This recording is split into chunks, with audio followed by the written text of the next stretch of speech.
Assalamualaikum warahmatullahi wabarakatuh. Salam sejahtera untuk kita semua. Selamat datang di podcast Visualisasi Bangsa, sebuah ruang diskusi singkat namun bermakna. Untuk memaknai kembali apa arti menjadi bangsa Indonesia. Saya Albetris, dan hari ini saya bersama empat rekan saya, Ibu Nawal Hikmah, Bapak Ananda Fitrian Ansari, Ibu Apiza Wulandari, dan Ibu Isma Mahmudah. Kita akan berbincang tentang bagaimana visualisasi bangsa dapat menumbuhkan rasa cinta tanah air dan bangsa, khususnya bagi kita sebagai generasi penerus dan aparatur sipil negara. Kita kita berbincang tentang visualisasi bangsa, apa yang sebenarnya kita bayangkan? Bagi saya, visualisasi bangsa adalah cara Indonesia hadir dalam kehidupan sehari-hari. Nah, bagaimana dengan narasumber yang pertama dari Ibu Nawal? Mungkin bisa langsung menjelaskannya. Silakan Ibu Nawal. Baik, jadi kalau bagi saya sendiri pun cukup mirip ya. Jadi visualisasi bangsa itu adalah cara Indonesia hadir dalam kehidupan kita sehari-harinya. Nah, untuk saya sendiri, karena saya tinggalnya di Kalimantan Selatan, kita juga memiliki nilai sendiri, yaitu nilai bubuhan atau gotong royong, dan juga nilai-nilai religiusitas. Yang mana itu bukan hanya tradisi, tapi juga cara kita hidup. Semua nilai inilah yang sesungguhnya memvisualisasikan Indonesia sebagai bangsa yang beradab, beretik.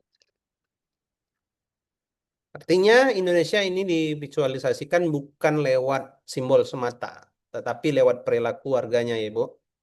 Nah, bagaimana budaya lokal mencerminkan nilai Indonesia secara nasional menurut pandangan Ibu? Oke, jadi kalau budaya lokal saya sendiri di Banjar itu mengajarkan hidup selaras dengan alam, yaitu menghargai kebersamaan dan juga menjaga harmoni sosial. Nah, nilai ini pun saya rasa cukup selaras atau mirip ya dengan nilai-nilai luhur bangsa Indonesia dimanapun daerahnya gitu. Jadi tidak hanya di Banjarmasin atau di Banjar, tapi juga di daerah lain seperti di Jawa, Sumatera, Sulawesi, dan lain sebagainya. Maka Indonesia divisualisasikan sebagai bangsa yang berakar kuat pada nilai dan kearifan lokalnya masing-masing. Oke. Nah, jadi mencintai budaya daerah itu bukan berarti sempit, tapi justru memperkuat nasionalisme ya, Bu. Selanjutnya, selain membicarakan mengenai budaya yang disampaikan narasumber pertama, tentunya Indonesia juga memiliki keindahan alam yang terkenal. Ini merupakan visualisasi landscape yang dimiliki oleh bangsa kita. Bisakah Anda menceritakan tentang pulau indah yang pernah dikunjungi dari beberapa tempat yang ada di Indonesia? Mungkin ini lebih tepatnya ke narasumber selanjutnya, yaitu ke Pak Ananda Fitrian Ansari. Silakan, Baik, Bapak. kalau saya diminta menceritakan terkait Pulau Indah yang pernah saya kunjungi, karena Indonesia merupakan negara maritim, memiliki 17.000 lebih pulau. Salah satu yang paling membekas adalah Pulau Maratoa di Kalimantan Timur, di mana pulau ini seperti surga kecil di ujung Nusantara karena posisinya sebagai pulau kecil terluar yang langsung berhadapan dengan laut lepas. Oke. Tadi kita sudah bicarakan secara umum tentang visualisasi bangsa, setelah itu tentang geografis dan keindahan alamnya. Mungkin kita sekarang berlanjut ke Ibu Ibu Apiza Wulandari. Ini mungkin yang saya tanyakan adalah tentang kulinernya. Bagaimana masyarakat awam sering menganggap kuliner ini juga bisa sebagai eh, visualisasi bangsa. Contohnya di tempat Ibu mungkin rendang. Bagaimana definisi visualisasi visualisasi bangsa itu dari sudut pandangnya eh, kuliner? Silakan Ibu. Ya, betul. Terima kasih Bapak Alba. Eh, Kuliner itu merupakan kekayaan bangsa Indonesia, benar. Hal ini, pada kesempatan ini saya mengangkat rendang Karena berdasarkan data CNN tahun 2011, rendang itu adalah makanan paling enak dan paling nikmat sedunia. Jadi itu tuh bisa menggambarkan betapa kaya Indonesia. Di antara sebanyak itu negara, Indonesia malah memiliki rendang yang sebagai makanan paling enak, paling top di dunia. Di Sumatera Barat sendiri, kebetulan saya orang Sumatera Barat, rendang itu memiliki filosofi. Filosofinya itu ada kesabaran di dalamnya. Kenapa kesabaran? Di mana proses pembuatan rendang itu memakan waktu sampai 6 sampai 8 jam. Sampai terbentuklah rendang yang enak tadi. Dan juga di sana itu juga dikeluarkan asas gotong royong dan saling menerima. Di mana seperti cabai, santan, bumbu, daging itu bersatu padu menghasilkan suatu cita rasa yang unik dengan proses kesabaran yang lama. Dan di sana kita juga mengambil pembelajaran bahwa berbagai macam komponen itu bisa menghasilkan sesuatu yang bagus dan bisa untuk dinikmati. Sama halnya dengan Indonesia, walaupun kita itu berbeda-beda, itu kita juga akan mengangkat diri dan juga akan meningkatkan budaya kita sendiri. Dan juga akan menghasilkan suatu negara yang berkebudayaan, berciri, beraneka ragam, dan dapat membangun Indonesia menjadi yang lebih baik. Oke, satu lagi pertanyaan yang menarik untuk makanan ini yang bisa dijawab Ibu. Mungkin apa sih makna filosofisnya dari rendang itu? Makna filosofis dari rendang itu yang pertama itu kesabaran, yang kedua itu gotong royong tadi, yang ketiga itu adalah keanekaragaman.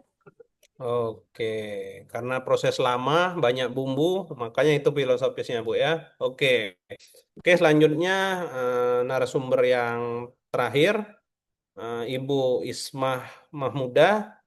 Ini tadi kita sudah bicara tentang bagaimana visualisasi secara nasional, rendangnya barusan kita pelajari dan ada tempatnya. Sekarang yang ingin saya tanyakan ke Ibu, ada juga dari Sabang sampai Merauke itu banyak sekali terdapat suku, agama, tapi masih aman dan tentram. Itu mereka juga menggunakan bahasa-bahasa yang berbeda. Nah, silakan bagaimana bisa ini merupakan salah satu visualisasi di bangsa Indonesia. Silakan Ibu. Baik, terima kasih banyak, Pak.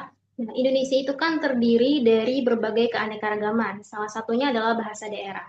Bahasa daerah ini menjadi salah satu visualisasi bangsa karena kita bisa membayangkan asal-usul, budaya, dan karakter suatu daerah. Logat, kosakata, dan ungkapan khas daerah itu menggambarkan tentang keberagaman Indonesia.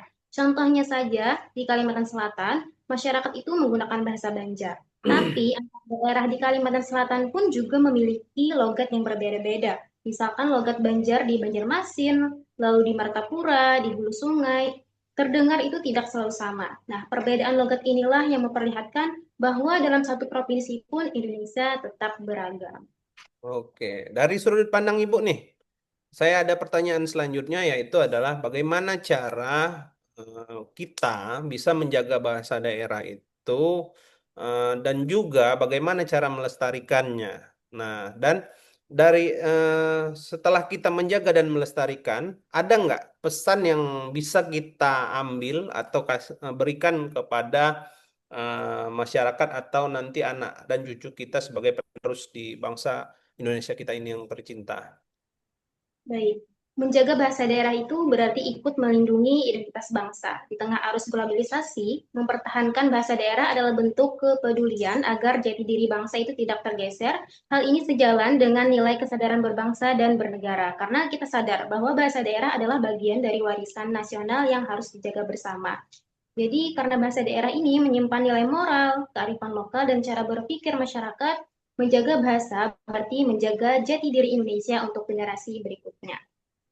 Baik, mungkin itu saja, Pak. Terima kasih Oke, banyak. jadi sudah podcast hari ini banyak penjelasan yang kita dapatkan dari 4 narasumber yang dari sepiring rendang, yang bukan hanya pemuas lapar, tapi juga bisa merepresentasikan persatuan sosial yang sangat luhur. Eh, Setelah itu, sebagai ucapan terima kasih dari saya sebagai host dan pembawa acara di sini, mari kita melestarikan warisan rasa dan budaya kita. Karena apa? Wawasan sangat berharga dan harus terjaga hingga anak cucu kita. Demikianlah wawasan Nusantara edisi kali ini. Saya pamit undur diri. Kami semua dari kelompok 4 mengaturkan banyak terima kasih. Wabillahi taufiq wal hidayah. Wassalamualaikum warahmatullahi wabarakatuh. Saya Albetris undur diri. Silakan Pak Ananda.